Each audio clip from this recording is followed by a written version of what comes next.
Senator Bayh is the author of the letter that went to the majority leader. Very well written. It was very well written.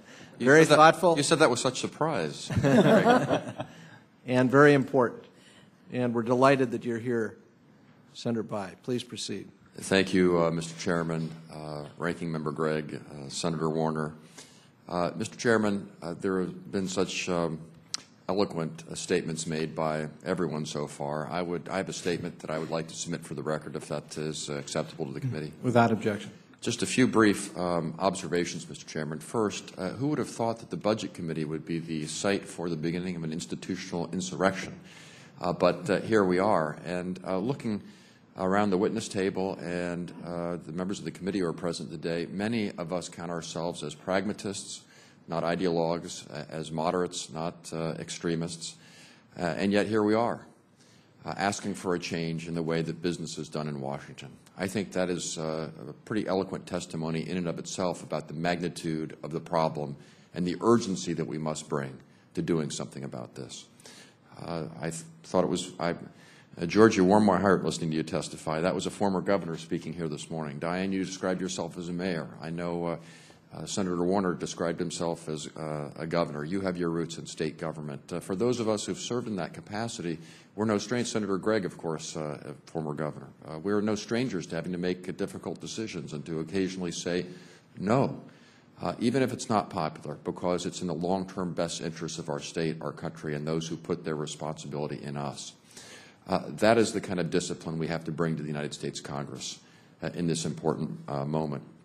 The bottom line for me, Mr. Chairman, is that business as usual in Washington is not going to solve this problem.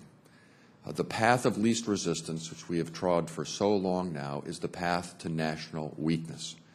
We can no longer afford to continue on like this and must have a special process to help correct the problem.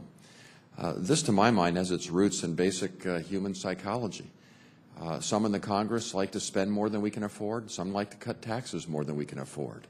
The easy path is just to simply borrow until the credit markets will no longer allow that. Interest rates will go up, economic growth will go down, our children and grandchildren are left with the bill.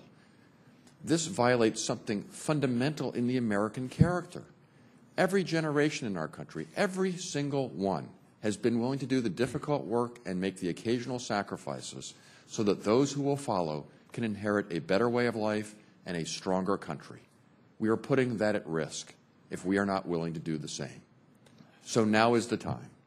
I agree with the comments of my colleagues have made, particularly Senator Feinstein's, about raising the debt limit. I will not do this unless there is tangible evidence that we are beginning to head in a better direction. It would be deeply irresponsible. As you know, Mr. Chairman, there are rare moments of leverage in this institution where you can implement fundamental change. This is one of those moments. We must seize it. And I would simply conclude by saying we're all aware that there are good people who will raise objections to this for reasons that are satisfactory to them. And that is why I have been for a slight modification of the Conrad-Gregg proposal. I would say to our colleagues who believe that regular order can produce a better result, give them an opportunity for 60 days. Put them to the test. But if they are simply, in spite of their best intentions, incapable of producing something that is in the national interest, then their parochial concerns must give way to doing what is in the best interest of this country. So I salute you for your leadership. Senator Gregg, who is someone I have immense respect for, we must press on here and use this hearing as a catalyst for the kind of change that Washington needs and that future generations will thank us for. Thank you, Mr. Chairman.